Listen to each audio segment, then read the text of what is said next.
Alors voilà, donc Marie-Christine qui va commencer un dessin. Elle a choisi donc de faire une nature morte avec des objets destinés à mettre à la poubelle, ce qui est une bonne astuce parce que ça nous permet de sortir des sentiers battus, du petit pot de la tante, de la grand-mère, du bel objet. Il vaut mieux faire un beau tableau avec des objets laids que l'inverse, hein.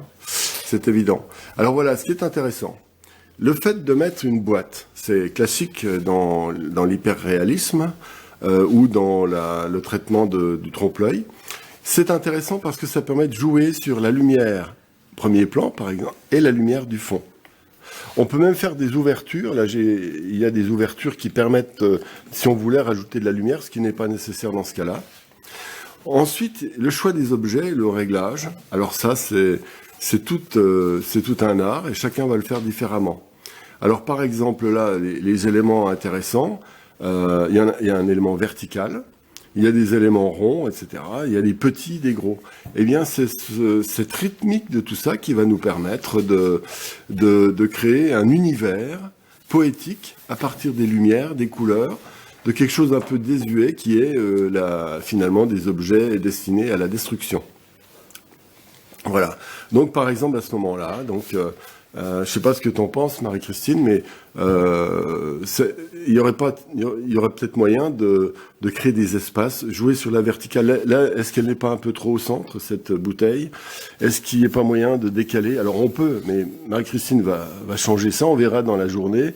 On peut bouger, mettre en avant, reculer, resserrer, écarter un petit peu, mais des fois de 2 cm, puis resserrer comme ça, puis dire, ce serait mieux comme ça ou comme ça. Ah là, j'ai un reflet. Là, par exemple, les coquilles, il y en a 5, est-ce que c'est pas beaucoup? Est-ce que ce serait pas mieux de les mettre... Alors, je me permets, parce que tu vas changer après, mais par exemple, en mettre comme ça pour recentrer. C'est-à-dire, recentrer des espaces, et là, la bouteille, est-ce qu'elle est bien là, ou est-ce que ce serait mieux, par exemple, ici, ou là? Voilà. Donc, tout ce genre de questionnement est important. Ensuite, il y a le problème de la lumière. Est-ce que la lumière est bonne? Alors là, dans ce cas-là, j'ai mis donc une lampe ici. En enlevant la lumière de la lampe, est-ce que c'est mieux, moins bien? Voilà. Donc il y a plein d'éléments, c'est-à-dire l'espace dans lequel on va mettre les objets, l'organisation des objets entre eux, et ensuite l'éclairage sur lequel on va pouvoir jouer. Donc tout ça, c'est très très important. Et il faut passer du temps, et pendant ce temps-là, Marie-Christine est en train de méditer son sujet. Voilà, avant de préparer la future carte postale, c'est-à-dire la mise en scène du sujet, pour que, à partir cette mise en scène va être la base de son futur pastel. Alors donc maintenant, il s'agit de régler des détails microscopiques, par exemple, est-ce qu'on bouge, est-ce qu'on fait une ombre un petit peu, voilà, on joue vraiment dans l'hyper-détail. Mais ça aura une grande incidence parce que la composition du tableau est en cause. Est-ce qu'on met les coquilles d'œufs de face? Est-ce que ça fait pas deux gros ronds blancs, etc. Est-ce qu'on en enlève une? Est-ce que c'est mieux en posant une dessus, etc. D'innombrables. Est-ce que ça c'est trop chargé? Est-ce que ce serait mieux, voilà, comme ça, décalé, plutôt que de le voir aussi là-dedans, etc.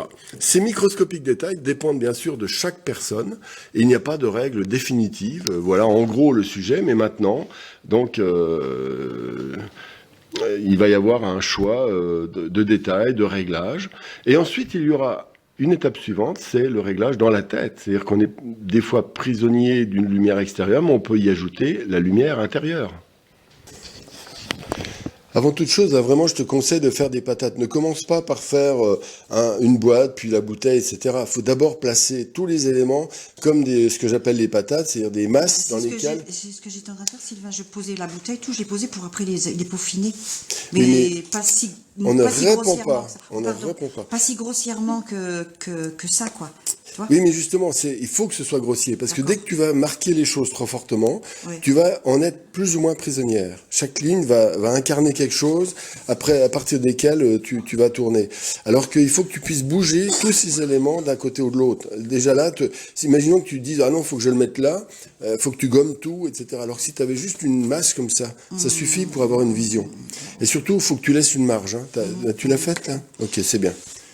Voilà, donc la jeune artiste l'artiste a fait la mise en place du dessin très légèrement pour attaquer maintenant la phase sur du pastel mat gris, qui est très intéressant pour faire des natures mortes parce que ça accroche énormément la poudre de pastel et ça permet de faire un effet très, on va dire, très presque peinture à l'huile. Le principe, c'est d'abord de positionner des masses, quelques traits de structure très légèrement, en se moquant de la justesse des traits de structure, dans la mesure où ça va être recouvert. Mais ça donne une piste, c'est le phénomène entonnoir. On met d'abord quelques petits traits d'organisation, puis ensuite les patates dont je parle depuis tout à l'heure vont être mises sous forme de masse avec des bâtonnets, avec des tons légers, mais qui vont quand même commencer à indiquer l'ombre et la lumière. Voilà, on est parti du dessin au crayon, le dessin qui a été mis en place avec des masses qui correspondent à finalement une sorte de fantôme, mais qui se rapproche légèrement de ce qu'on voit là-bas. Voilà. Et c'est seulement maintenant qu'il faut commencer à faire un dessin plus précis. Ce dessin ne devant pas être fait partout, mais je commencerai par un endroit, ça peut être là, ça peut être là, mais un endroit simplement où je finis le dessin à 90%, 80%, de telle sorte que ce soit bien précisé et que cet endroit joue un rôle de locomotive pour l'ensemble du tableau. On sait quel est le sujet, on sait quel est le dessin, on sait quelles sont les valeurs dans les grandes lignes, bien sûr qu'elles doivent être énormément retravaillées, et maintenant, on commence à attaquer l'étape suivante, je disais, ce que je viens de dire tout de suite. Donc, quand ça va être précisé, on aura une lisibilité qui va pouvoir s'étendre un petit peu comme dans l'ensemble du tableau en rayonnant.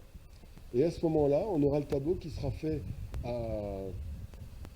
on va dire, 70-80%, assez juste, en couleur, en valeur, en dessin.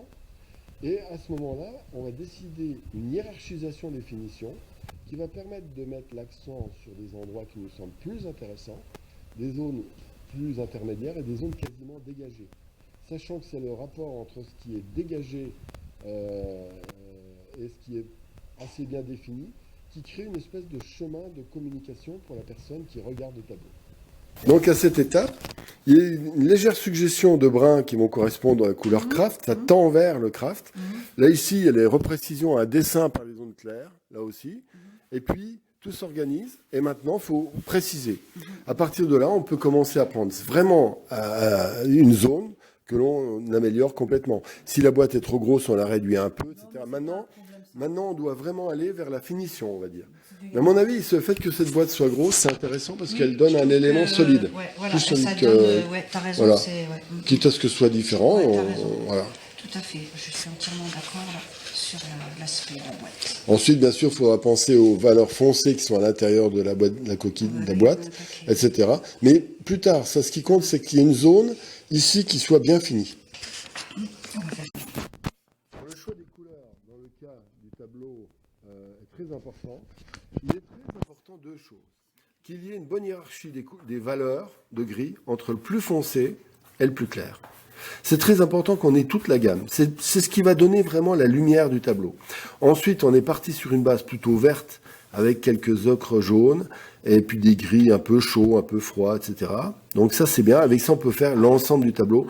On peut lui donner, comme dans une photo noir et blanc, une espèce de camailleux, on va dire. Et puis ensuite, on prévoit des couleurs qui vont compléter. Ce vert va tonifier la bouteille, ça va tonifier le pot qui est à droite, les écritures rouges, etc. pour être mis, mais dans un deuxième temps. Il ne faut surtout pas les mettre ici. Voilà. Et même, je dirais qu'il y a entre les deux une phase intermédiaire, mais ça, j'en reparlerai dans une autre vidéo. Voilà, donc maintenant, tous les éléments sont en place. Maintenant, tout est avancé à 80%, oui, 85%, je dirais. Il reste 15% de la finition, mais tout est en place dans les grandes lignes. On peut être... voilà, il n'y a pas trop de difficultés. Maintenant, il faudra bien sûr préciser. Il reste encore les œufs à préciser. Maintenant que tout ça est en place, la finition, ça va être une navigation à vue dans certains endroits qu'on a envie de rendre plus évident. Peut-être les écritures ici. Ça mettra l'accent sur cette zone-là. Ici, peut-être un éclat par-ci, rendre un peu plus doux un autre endroit, etc. Bon, c'est des choix qui vont être présents, mais en fait, quelque part, le tableau est dans très large mesure en place. Voilà.